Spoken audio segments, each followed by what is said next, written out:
नमस्कार दोस्तों, competition academy के यूट्यूब पोर्टल पे आपका स्वागत है। उम्मीद करते हैं कि आप सभी लोग अच्छे होंगे और आप लोगों की पढ़ाई भी अच्छी चल रही होगी। कई लोगों के कहने पर आज मैंने एक वीडियो बनाने का निर्णय लिया और वो वीडियो आपके सामने है, जिसे आप देखने जा रहे हैं कि परीक्षा की रणनीति क्या होनी चाहिए, यानी क्या पढ़ना है और कैसे पढ़ना है। इतने कम समय में जीआरएफ आप कैसे प्राप्त करें, इसकी बात हम लोग इस वीडियो में करने जा रहे हैं। क्योंकि बहुत सारे लोगों का प्रश्न रहता है कि सर अब इतना कम समय बचा है और किसी कारणवश हम पढ़ नहीं पाए, अब हमको पढ़ना है, इतने समय में हम कैसे पढ़ें, क्या पढ़ें कि जिससे अच्छे से रिवीजन भी हो जाए और हम जीआरएफ तक पहुंच सकें। उसके लिए क्या रणनीति होनी चाहिए, प्रश्नों को कैसे हल करना है। तो इस कम समय में आपको क्या पढ़ना है, कैसे पढ़ना है, आइए उसी की बात हम लोग करने जा रहे हैं। अब समय आपके पास कितना बचा है, उस समय की बात कर लेते हैं। क्योंकि ये आपको पता है कि आज 28 तारीख हो चुकी है, 28 मई है। अब इसके बाद आपके पास पूरा जून बच रहा है और जुलाई आपके पास, जुलाई में परीक्षा होगी। लेकिन अब कई लोगों जो सोशल मीडिया पर, यूट्यूब चैनल पर मैंने देखा है, कई लोगों को भ्रमित करते हैं, परेशान करते रहते हैं। लोग उसी के भ्रम में पड़े रहते हैं कि परीक्षा जून के लास्ट में हो जाएगी, कोई कह रहा है जुलाई के फर्स्ट वीक में हो जाएगी। एक चीज़ ध्यान रखिए, एनटीए सिर्फ यूजीसी नेट की परीक्षा नहीं करा रहा है, उसके सामने भारत की बहुत बड़ी बड़ी परीक्षाएं हैं जिसको ऑर्गेनाइज कराता है। आप देखें, अभी आपका फॉर्म भरा जा रहा है, करेक्शन की जो तारीख रखी गई है, आप 1 मिनट का समय दें तो परीक्षा की डेट के बारे में थोड़ा सा आपको बता दें, रफली आइडिया आपको भी हो जाएगा। फिर आगे बढ़ते हैं। 1 जून तक करेक्शन का है, अभी वो भी बढ़ेगा, 3-4 जून तक वो भी होगा। 3 जून तक अगर हो रहा है तो आप एक चीज़ ध्यान दीजिए, 3 जून तक अगर करेक्शन हो रहा है तो 1 महीने परीक्षा नहीं होगी, ये रूल होगा। यानी 3 जुलाई तक आपकी परीक्षा नहीं हो पाएगी। अब उसके बाद 3 जुलाई के बाद परीक्षा आगे होगी। अब कब होगी देखिए, अगर आप एनटीए के साइट पर जाएंगे तो आप देखेंगे जेईई मेंस की परीक्षा, जो भारत की आप देखेंगे जो सबसे बड़ी परीक्षाओं में गिनी जाती हैं, 4-5 परीक्षाएं जो हैं उनमें जेईई मेंस की परीक्षा है, जिसकी परीक्षा तिथि है 20 जून से लेकर 29 जुलाई तक। कॉमन यूनिवर्सिटी एंट्रेंस टेस्ट जो यूजी का है उसका डेट अभी नहीं आया है। नीट की परीक्षा 17 जुलाई से है और common university entrance test PG की भी डेट अभी नहीं आई है। तो अगर ये नीट की परीक्षा 17 से 20 जुलाई तक करा लेते हैं तो उसके बाद में कॉमन यूनिवर्सिटी एंट्रेंस टेस्ट कराएंगे पीजी का और फिर यूजीसी नेट की परीक्षा कराएंगे। तो ये मानकर चलिए कि जुलाई के लास्ट में होगा, और वैसे भी हिंदी लास्ट में पड़ता है। अगर हम केवल हिंदी सब्जेक्ट की बात करें, अगर परीक्षा जुलाई में 25 जुलाई के बाद स्टार्ट भी हो जाती है, तो अगर हम हिंदी की बात करें अपने सब्जेक्ट, अगर आप हिंदी के बारे में देखें तो जुलाई नहीं बल्कि अगस्त के पहले सप्ताह में परीक्षा जा सकती है। तो इस तरीके से अगर आप देखें तो आपके पास 50 से 60 दिन का समय मिल सकता है। मैंने आज के 20 दिन पहले जब फॉर्म भरा जा रहा था, तभी मैंने ऑनलाइन जो लाइव क्लास होती है उसमें मैंने अपने पेड मेंबर्स को ये चीज़ बताया था। जो हमारे पेड मेंबर्स वीडियो देख रहे होंगे उनको याद होगा, मैंने कहा था कि जो ऑनलाइन सबमिशन हो रहा है, फॉर्म भरा जा रहा है, इसकी डेट भी एक्सटेंड होगी, क्योंकि और भी भारत की जो परीक्षाएं हैं, जो बड़ी बड़ी परीक्षाएं हैं, उनकी डेट भी एक्सटेंड हो रही है। परीक्षाएं पोस्टपोन्ड हो रही हैं तो ये भी पोस्टपोन्ड होगा। लेकिन उस समय भी यूट्यूब चैनल पर बहुत सारे लोग बता रहे थे नहीं अब परीक्षा जून में हो जाएगी, 15 जून तक होगी, कोई बता रहा था कि 10 जून तक हो जाएगी, और देखिए वो भी एक्सटेंड हुआ। तो इसलिए परेशान बिल्कुल भी ना हो, आप इत्मीनान से पढ़ाई करते चलें। 50 से 60 दिन का समय आपके पास है। और इतने दिन में सफल होने की रणनीति क्या है? सफल होने की जो रणनीति है, सबसे पहला पॉइंट, संपूर्ण पाठ्यक्रम की विस्तृत जानकारी। अब कुछ लोग कहेंगे सर मुझे तो संपूर्ण पाठ्यक्रम पता है। ऐसे संपूर्ण पाठ्यक्रम की जानकारी की बात मैं नहीं कर रहा हूं। संपूर्ण पाठ्यक्रम का मतलब ये कि हर यूनिट में क्या क्या है वो आपको पता होना चाहिए। जैसे अगर हम संपूर्ण यूनिट की अगर बात कर रहे हैं तो संपूर्ण यूनिट में यूनिट 1 के बारे में पता होना चाहिए, यूनिट 2 में क्या है, 3 में क्या है, 4 में क्या है, 5 में क्या है, कौन कौन सी रचना है आपके जबान पर होनी चाहिए। जैसे उदाहरण के रूप में अगर मैं आपसे बात करूं, उदाहरण के रूप में अगर हम उपन्यास की बात करें, आप कहेंगे सर उपन्यास में तो हमको पता है कि कौन कौन से उपन्यास हैं। ये विस्तृत जानकारी नहीं हुई। अगर उपन्यास के बारे में आपको जानकारी है तो ये आपको पता होना चाहिए कि अगर आपका बंटी मनु भंडारी का है तो उसके पात्र राजा है, शकुन है, बंटी है और 1970 इसका प्रकाशन वर्ष है। अगर गोदान है तो आपको पता होना चाहिए कि गोदान प्रेमचंद का 1936 में प्रकाशित हुआ। इसमें होरी, धनिया, राय साहब, माता दीन मेहता, मालती, सिलिया ये लोग पात्र हैं। अगर लाला श्रीनिवास दास का परीक्षा गुरु है तो आपको पता होना चाहिए कि मदन मोहन, बैजनाथ, ब्रजकिशोर ये लोग इसको पात्र हैं और 1882 ईस्वी में प्रकाशित हुई।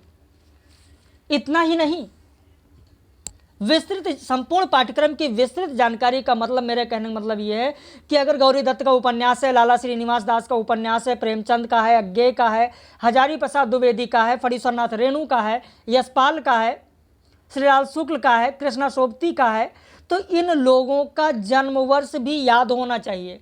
क्योंकि परीक्षा में जन्म काल के अनुसार निम्नलिखित उपन्यासकारों का सही क्रम क्या होगा, अगर ऐसे प्रश्न पूछे जाते हैं तो आपके पाठ्यक्रम से सीधे सीधे पूछे जाते हैं। मुश्किल से एक 30-35 पेज का आपका नोट्स बनेगा संपूर्ण विस्तृत जानकारी के साथ आपके सिलेबस का, और यकीन मानिए आपके 10 प्रश्न उससे मिल जाएंगे जितना मैं बता रहा हूं। अगर उसको आपने पढ़ लिया 10 प्रश्न आपको मिलने ही मिलने हैं। जैसे पंडित गौरी दत्त का जन्म 1836, लाला श्रीनिवास दास का 1850, प्रेमचंद का 1880, अज्ञे का 1911, फणीश्वरनाथ रेणु का 1921, यशपाल का 1903, अमृतलाल नागर का 1916, भीष्म साहनी का 1915। तो इस तरीके से जन्मकाल सबका अगर आप याद रखेंगे तो आपके लिए बहुत ही अच्छा होगा। और इस तरीके से आप इकाई वाइज एक नोट्स बना लीजिए। इकाई वाइज एक 30-35 पेज का बनेगा और उससे 10 प्रश्न आपके हो जाएंगे। आपको लग रहा होगा कि ये बताया जा रहा है, बताने में तो आपको ये लग रहा है कि ये तो मुझे याद है, लेकिन नहीं, ऐसा ना कहिए कि याद है, बल्कि इसका एक नोट्स बना लीजिए। अगर आप निबंध पढ़ रहे हैं, निबंध की इकाई, तो आपको पता है कि भारतेंदु का है, प्रताप नारायण मिश्र का है, बालकृष्ण भट्ट का है, हजारी प्रसाद, रामचंद्र शुक्ल, विद्यानिवास मिश्र, कुबेर नाथ राय, विवेकी राय, नामवर सिंह, इन लोगों का अगर निबंध है आपके पाठ्यक्रम में तो इनका जन्मकाल क्या है, तो इसे आपको ध्यान रखना है। जब आप इसे ध्यान रखेंगे तो इससे बहुत ही अच्छी तैयारी आपकी हो जाएगी और अच्छा मदद आपको मिल जाएगा। जैसे अगर आप पढ़ रहे हैं कहानी, तो आपको पता है कि ईदगाह कहानी है, सिक्का बदल गया, उसने कहा था, आकाशदीप, राजा निर्बंश या तीसरी कसम, इस तरीके की जो कहानियां हैं वो आपके पाठ्यक्रम में है। जैसे लाल पान की बेगम कहानी है, किस पत्रिका में प्रकाशित हुई, तो आप एक नोट्स बनाएं कि ये कहानी पत्रिका में प्रकाशित हुई, 1957 में प्रकाशित हुई, फणीश्वरनाथ रेणु की है, बिरजू की माँ है, मखनी बुआ है, या फिर सुभद्रा कुमारी चौहान की जो कहानी है राही, राही आपके पाठ्यक्रम में है, तो आपको यह पता होना चाहिए कि राही कहानी 1947 ईस्वी में 1947 में प्रकाशित हुई और सीधे साधे चित्र कहानी संग्रह में संकलित है। अगर राजेंद्र बाला घोष की दुलाई वाली आपके पाठ्यक्रम में है तो आपको पता होना चाहिए कि सरस्वती पत्रिका में प्रकाशित हुई। अगर कानों में कंगना राजा राधिका रमन प्रसाद सिंह का है तो किस पत्रिका में प्रकाशित हुई, इंदु पत्रिका में प्रकाशित हुई। तो इस तरीके से आपको ध्यान रखना है। तो इससे आपके 10 प्रश्न बहुत आराम से आपको मिल जाएंगे इस कम समय में अगर आप तैयारी करते हैं इस तरीके की। तो अब आइए बात करते हैं कि विगत वर्ष के प्रश्न पत्रों का अध्ययन, विगत वर्ष के प्रश्न पत्रों का जो आपको अध्ययन करना है वो किस तरीके से करना है। अभी तक जितने प्रश्न हो चुके हैं पेपर हो चुके हैं उन पेपर को उठाइए। उसमें पहले कहाँ कैसे प्रश्न पूछे जाते थे, अब कैसे प्रश्न पूछे जाते हैं और किस तरीके के प्रश्न पूछे जाते हैं, उस पर अध्ययन करिए। अब इसमें कुछ कथन वाले प्रश्न आते हैं, अभी मैं आपको बताऊंगा। यहाँ कथन वाले प्रश्न देखिए एक बार, मैंने कथन वाले यहाँ पर ये सारे प्रश्न ले लिए हैं। 2018 में, 19 में, 20 में, 21 में जो प्रश्न पूछे गए हैं, यहाँ पर देखिए ये सारे कथन मैंने ले लिए हैं। कथन वाले प्रश्न कहाँ से पूछे जाते हैं, कैसे पूछे जाते हैं और कितने आसान तरीके से आप इसे हल कर सकते हैं, वो भी अभी हम इस वीडियो में आपको बताएंगे। तो पहले आप यहाँ देखें जहाँ हम लोग बात कर रहे हैं, तो विगत वर्ष के प्रश्न पत्रों को आपको हल करना है, नियमित अध्ययन करना है। नियमित अध्ययन इसलिए मैं कह रहा हूँ क्योंकि कुछ लोग 2 दिन पढ़ाई करते हैं और 2 दिन पढ़ लिए, 8-8 घंटे पढ़ लिए या 8-10 घंटे 2 दिन पढ़ लिए और उसके बाद में फिर 1 दिन आराम करते हैं, कहते हैं अच्छा फिर पढ़ लेंगे। ऐसा बिल्कुल भी ना करें। एक नियम बनाएं कि 24 घंटे में आपको इतने घंटे पढ़ना है और नियमित अध्ययन आप करें, प्रतिदिन आप करें। साथ में विगत वर्ष के जो प्रश्न पत्र हैं उनको आप हल करते चलें नियमित रूप से। जो चीज़ें आपको नहीं आती हैं, जैसे आप प्रश्न पत्र हल कर रहे हैं या फिर किसी टॉपिक को आप पढ़ रहे हैं, उस टॉपिक में आपको कोई नई चीज़ें दिख रही हैं, आपको नहीं याद हो रहा है, उसे आप ज़रूर लिख लें एक जगह। खुद का नोट्स बनाएं, स्वयं का नोट्स बनाएं और उस जो नोट्स बना हुआ है या पहले से बना हुआ है उसकी पुनरावृत्ति जरूर करें, रिवीजन जरूर करें आप लोग। इस कम समय के लिए यही रणनीति है। आपके पाठ्यक्रम में दी गई जो विधाएं हैं, जो मैं अभी आपको पाठ्यक्रम के बारे में बता रहा था, जैसे वो उपन्यास है, नाटक, कहानी, निबंध, अन्य विधाएं हैं, इनका आपको ध्यान क्या रखना है, आप प्रकाशन वर्ष ध्यान रखिए, इनके पात्र कौन से हैं और इनकी विषय वस्तु कौन सी है। इतनी चीज़ें अगर आप ध्यान रखते हैं तो बहुत आराम से आप प्रश्नों को हल कर सकते हैं। आपके पाठ्यक्रम में जो कविताएं दी गई हैं, उन कविताओं का प्रकाशन वर्ष क्या है और किस काव्य संग्रह में संकलित है, साथ में उस कवि की और रचनाएं कौन कौन सी हैं। आज ही से अगर आप प्रण करें इस चीज़ का कि इसका आप नोट्स बनाते चलेंगे, तो यकीन मानिए इतने कम समय में आप JRF हासिल कर सकते हैं। जितनी चीज़ें हम बता रहे हैं, अगर इस पर आपने काम किया 50-60 दिन, आपके पाठ्यक्रम में दिए गए जो सिद्धांत हैं, जो वाद हैं, उस सिद्धांत के प्रवर्तक कौन हैं और प्रवर्तक का समय क्या है और उस प्रवर्तक की रचनाएं कौन कौन सी हैं, अगर इस पर आपने ध्यान दिया। जैसे साहित्य शास्त्र में आप जाएं तो रस है, रस सिद्धांत, अलंकार सिद्धांत, रीत सिद्धांत, ध्वनि सिद्धांत, वक्रोक्त सिद्धांत, औचित्य सिद्धांत, इनके प्रवर्तक का नाम आप याद रखें, प्रवर्तक का समय कौन सा है और प्रवर्तक की रचनाएं कौन सी हैं। या फिर आप अनुकरण सिद्धांत, त्रासदी सिद्धांत, विरेचन सिद्धांत, इसको आप ध्यान रखें। तो इस सिद्धांत के प्रवर्तक कौन है, या मनोविश्लेषणवाद, मार्क्सवाद, अस्तित्ववाद, इस पर ध्यान दें तो बहुत आराम से आप इतने कम समय में बेहतर तैयारी कर सकते हैं। अब कुछ लोग कहते हैं जब परीक्षा पास आती है, सर हम तो भूल जाते हैं। देखिए कोई बात नहीं, भूल जाते हैं, अभ्यास लगातार आपको करना है। अगर आप ये अभ्यास लगातार करते रहेंगे, लगातार आप प्रैक्टिस करते रहेंगे, तो बहुत आराम से आप तो साहित्य के विद्यार्थी हैं, आप लोगों के जबान पर रटा होगा कि करत करत अभ्यास के जड़मत हो तो सुजान, रसरी आवत जाते सिल पर परत निशान। आप खुद बताइए, आपके प्रश्न का उत्तर आपको स्वयं मिल जाएगा। जो जितने लोग ये कह रहे हैं कि सर हम तो भूल जाते हैं, हमसे नहीं होगा, हम नहीं याद कर पाएंगे, आज के 10 वर्ष पहले आप अपनी जिंदगी में जाइए और सोचिए कि जितना साहित्य का ज्ञान आज आपको है, क्या 10 वर्ष पहले था? आपको आपका उत्तर स्वयं मिल जाएगा। भाई 10 वर्ष पहले आपको वो ज्ञान नहीं था जो ज्ञान आज है। कैसे है? आज आपको 10 वर्ष पहले जो ज्ञान नहीं था, आज वो ज्ञान है कैसे? वो ज्ञान अभ्यास से है, और आप अभ्यास करते रहेंगे तो और बेहतर होगा और ज्ञान में वृद्धि होगी। भाई अभ्यास ही नहीं करेंगे तो ज्ञान कहाँ से होगा? तो अभ्यास बहुत जरूरी है। और कुछ लोग कहते हैं मैं परीक्षा दूंगा, भाग्य में होगा तो देखा जाएगा, हो जाएगा, नहीं भाग्य में लिखा होगा तो नहीं होगा। भाई भाग्य के दरवाजे पर सिर पीटने से बेहतर है कर्मों का तूफान पैदा करो, दरवाजे अपने आप खुल जाएंगे। कर्म करोगे तभी तो फल मिलेगा। आप भाग्य को लेकर रोते रहोगे फिर कैसे आगे बढ़ पाओगे आप। और ये तो बाधाएं जो आती हैं वो बाधाएं आती रहेंगी। भाई हरिओम जी की कविता कर्मवीर है, आप लोगों ने तो पढ़ा ही होगा कि देख कर बाधा विविध बहुविध घबराते नहीं। तो आपको घबराना नहीं है। शिवमंगल सिंह सुमन की पंक्तियां जो है उस पर आपको चलना हमारा काम है। गति प्रबल पैरों में भरी फिर क्यों रहूं दर दर खड़ा, जब आज मेरे सामने है रास्ता इतना पड़ा, जब तक ना मंजिल पा सकूं तब तक ना मुझे विराम है, चलना हमारा काम है। तो आपको चलना है, आपको भाग्य को लेकर नहीं रोना है। और जो भाग्य को लेकर रोते हैं, जो आलस करते हैं, आगे नहीं बढ़ते हैं, उसके जिम्मेदार आप हैं, भाग्य नहीं है।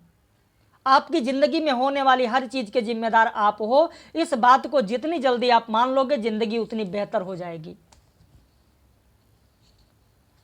अब इसके बाद हिंदी भाषा और देवनागरी लिपि के विकास की अगर बात करें तो किसी भी साधारण पुस्तक से अगर आप इसे पढ़ लेंगे, उसमें भाषा पढ़ लेंगे, आप उसमें बोली पढ़ लेंगे, तो भाषा और बोली से जो प्रश्न आता है, जो देवनागरी लिपि से आता है, जो संविधान के अनुच्छेद से आता है, वो हर साधारण किताब में आपको मिल जाएगा। उससे आप पढ़ लेंगे तो यह प्रश्न आप सही कर लेंगे।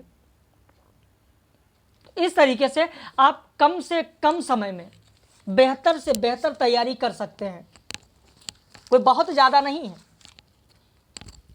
अब उसके बाद आपको बताएं, अभी प्रश्नों पर आते हैं। प्रश्नों पर आने से पहले बता दें आपको, इस 50-60 दिनों के लिए मैंने 2 बैच स्टार्ट किया। एक तो क्रैश कोर्स का है, एक बैच मैंने स्टार्ट किया जो आज से है क्रैश कोर्स, और दूसरा टेस्ट सीरीज और लाइव क्लास का है। क्रैश कोर्स जिसमें आपको एक दिन में 3 से 4 वीडियो लेक्चर मिलेंगे। सुबह 10 बजे पीडीएफ नोट्स मिल जाएगा, दोपहर में 2:30 बजे आपको वीडियो लेक्चर मिल जाएगा, रात में 9 बजे आपको लाइव कक्षा मिलेगी और रविवार को टेस्ट सीरीज मिलेगा। और जो टेस्ट सीरीज और लाइव क्लास के लिए बैच है उसमें प्रतिदिन 9 बजे आपको लाइव क्लास मिलेगी, जो प्रश्नोत्तरी की कक्षा होगी लाइव क्लास में, और रविवार को टेस्ट सीरीज मिलेगा। कुल टेस्ट सीरीज की संख्या 100+ होगी। 100+ इसलिए क्योंकि अभी तो जो टेस्ट सीरीज होगा वो केवल रविवार को होगा, और जैसे ही परीक्षा तिथि घोषित होगी, देखिए परीक्षा तिथि घोषित जब होती है तो आपके एडमिट कार्ड आने से पहले घोषित होती है कि इस डेट में परीक्षा होगी, और एडमिट कार्ड जो आता है वो भी 1 सप्ताह 10 दिन पहले आता है। तो 10 दिन पहले आपका एडमिट कार्ड आएगा, उससे 1 सप्ताह पहले परीक्षा तिथि घोषित हो जाती है।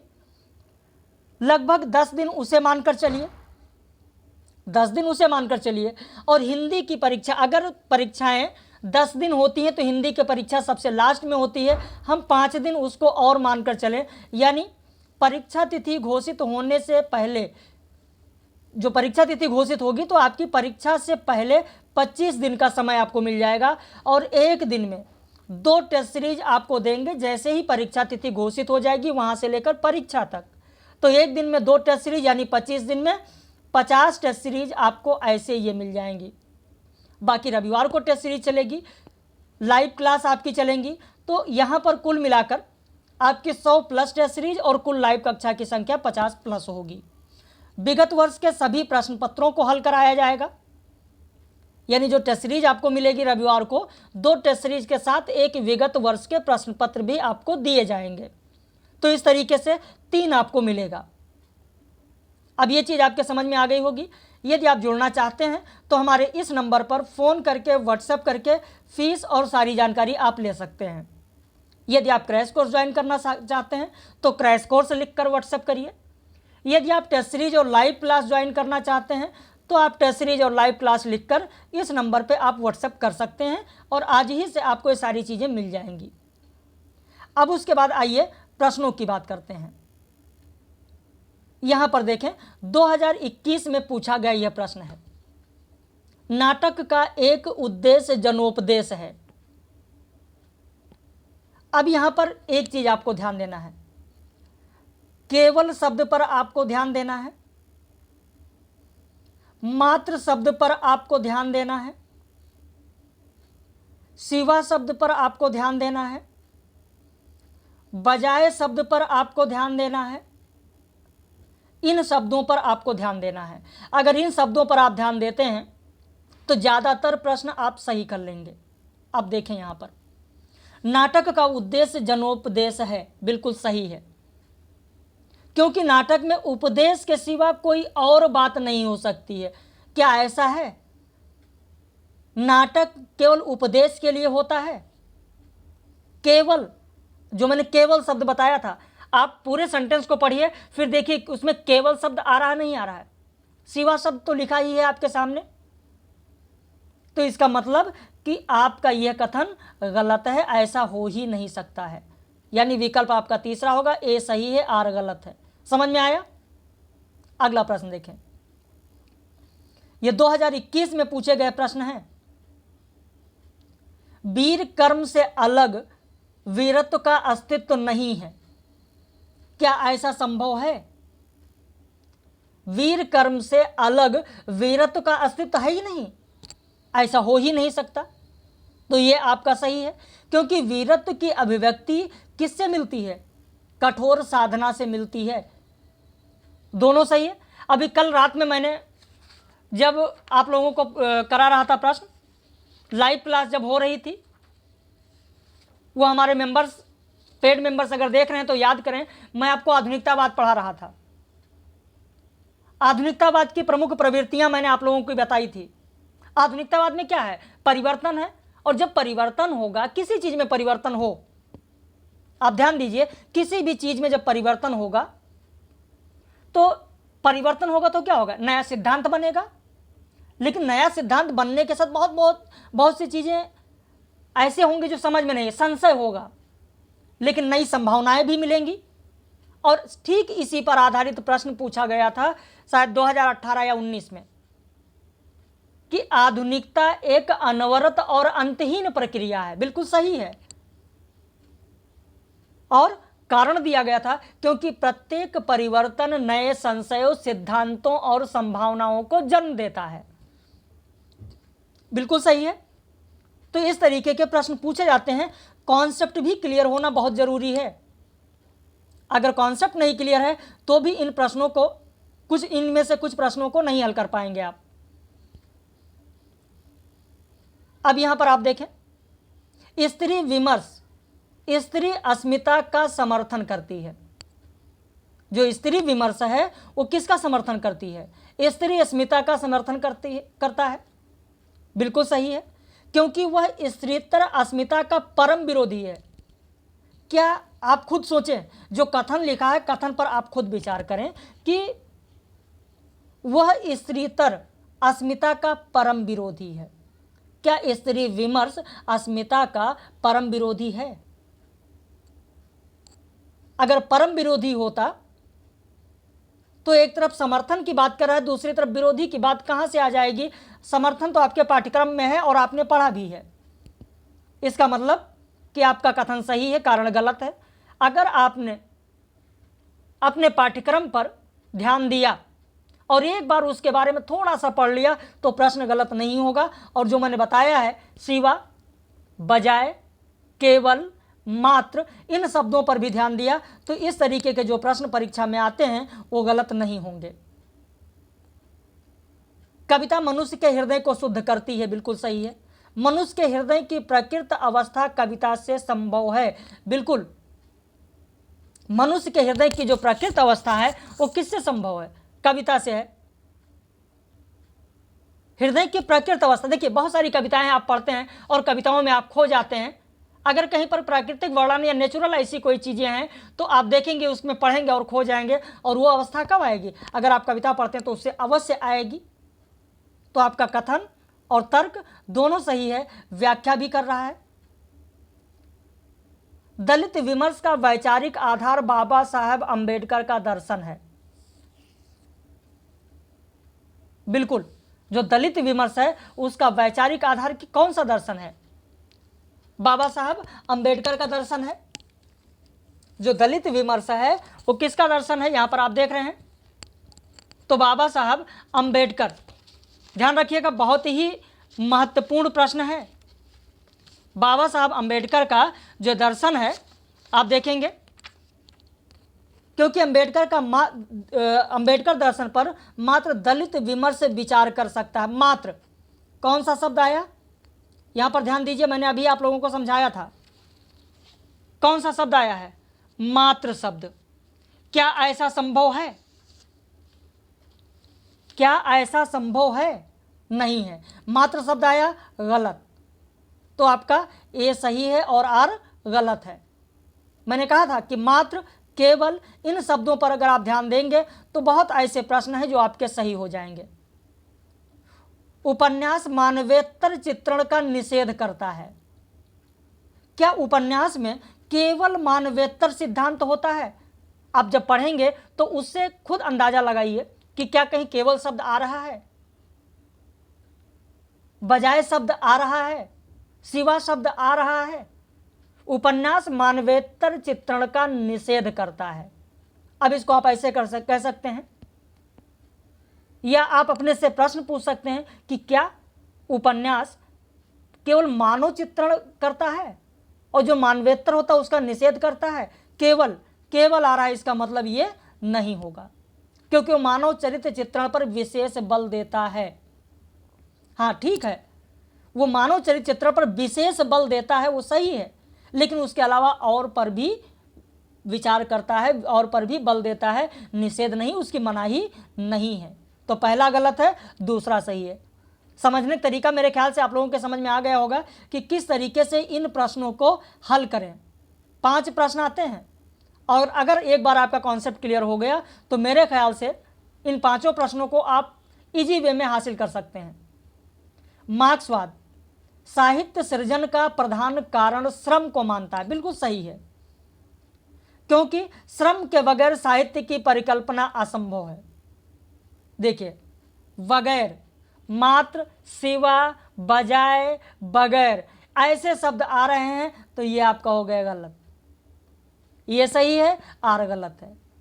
मतलब सब में नहीं, अपवाद के रूप में ध्यान रखिएगा, अपवाद के रूप में एक आध आपको मिल सकता है, बाकी चीज़ें। अब ये नहीं 100% मैं नहीं कह सकता हूँ, ध्यान रखिएगा कि मात्र शब्द आ गया, बगैर आ गया, सिवा आ गया, बजाय आ गया, तो ऐसा नहीं कि वो 100% ही, अपवाद के रूप में एक आध आपको मिल भी सकते हैं, लेकिन ये मानकर चलिए कि 95% जहाँ पर ऐसा शब्द आता है वो गलत होगा।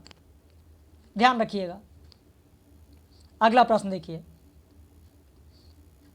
जॉक देरिदा का मानना है कि पाठ का अर्थ पाठक तय करता है। बिल्कुल सही है, क्योंकि पाठकों के मन की भिन्नता के कारण पाठ बहुलार्थी होता है। बिल्कुल सही है, दोनों सही है।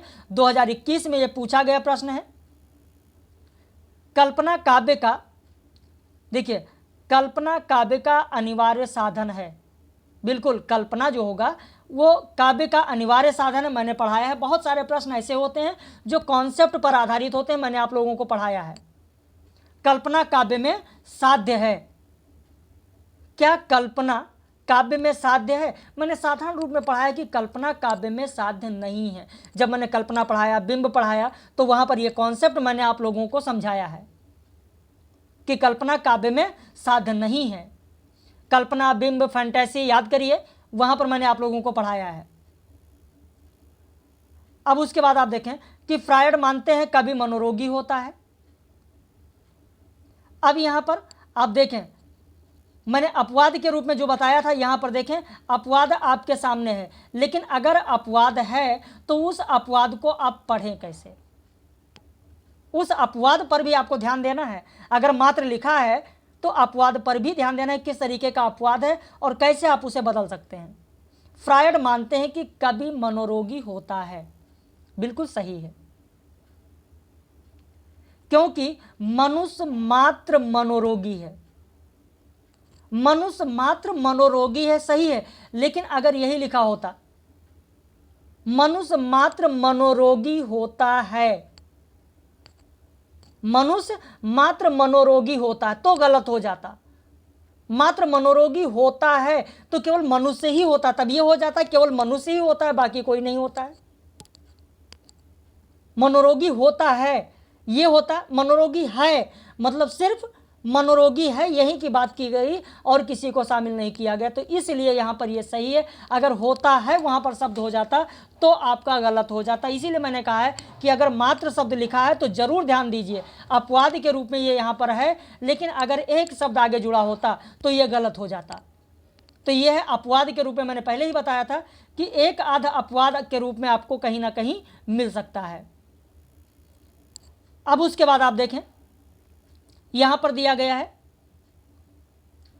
काव्य का सर्वस्व अलंकार है, क्योंकि केवल अलंकारों से ही कविता कामनी का आंतरिक और बाह्य सौंदर्य निखरता है। केवल, यहां पर कौन सा शब्द लगा है? केवल शब्द लगा है। अब इस केवल शब्द पर आप ध्यान दीजिए। केवल शब्द मैंने बताया कि अगर केवल लिखा होगा तो क्या होगा? अगर केवल लिखा है इसका मतलब कि आपका गलत होगा। अगला प्रश्न देखें, स्त्री विमर्श के अनुसार, स्त्री विमर्श के अनुसार आप यहां पर दिया गया है, देखें कि स्त्री विमर्श के अनुसार स्त्री केवल जैविक उत्पत्ति है। 2020 में पूछा गया प्रश्न है। स्त्री विमर्श के अनुसार स्त्री केवल जैविक उत्पत्ति है। पितृसत्तात्मक व्यवस्था स्त्री के व्यक्तित्व और विचारों का नियम नहीं कर सकती। यह 2020 में पूछा गया प्रश्न है। तो इस तरीके से आप देखेंगे बहुत सारे प्रश्न आपको मिलेंगे। यहां पर आप देखें, दलित साहित्य पर आपको मिलेगा, यानी जो वैचारिक पृष्ठभूमि है उसमें यहां से इस तरीके के प्रश्न आपको मिलते हैं। तो मेरे ख्याल से आप समझ गए होंगे इस तरीके के प्रश्नों को हल करना। तो यदि आप हमसे जुड़ना चाहते हैं तो हमारे दिए गए नंबर पर फ़ोन करके, व्हाट्सएप करके फीस और सारी जानकारी आप ले सकते हैं। कौन कौन सा बैच है वो भी मैंने आपको बता दिया है। यहाँ पर देखें, एक बार फिर से आप नंबर का स्क्रीनशॉट लेना चाहें तो आप नंबर का स्क्रीनशॉट ले सकते हैं। यहाँ से आप नंबर का स्क्रीनशॉट ले सकते हैं 8052584004 9721462740। इस 50 से 60 दिनों में आप कैसे तैयारी करें, क्या क्या आप पढ़ें, वो रणनीति मैंने आपको बता दी है। और यदि आप हमसे जुड़ना चाहते हैं, हमारे यहाँ पेड बैच ज्वाइन करना चाहते हैं, क्रैश कोर्स ज्वाइन करना चाहते हैं, तो आप हमारे इस नंबर पर फ़ोन करके, व्हाट्सएप करके आप जुड़ सकते हैं, जिसमें आपको जितनी चीज़ें मैंने बताई है वो सारी चीज़ें आपको यहाँ पर मिलेंगी। क्रैश कोर्स में 10 बजे PDF नोट्स, दोपहर 2:30 बजे वीडियो लेक्चर, रात 9 बजे लाइव कक्षा, रविवार टेस्ट सीरीज। और टेस्ट सीरीज लाइव क्लास का जो बैच है इसमें प्रतिदिन 9 बजे लाइव क्लास में आपको प्रश्नोत्तरी मिलेगा टॉपिक वाइज, और रविवार को टेस्ट सीरीज होगा। तो बाकी हम लोग फिर मिलेंगे ऐसे ही किसी दिन और महत्वपूर्ण सूचना के साथ। आपने वीडियो को देखा अंत तक, इसके लिए बहुत बहुत धन्यवाद।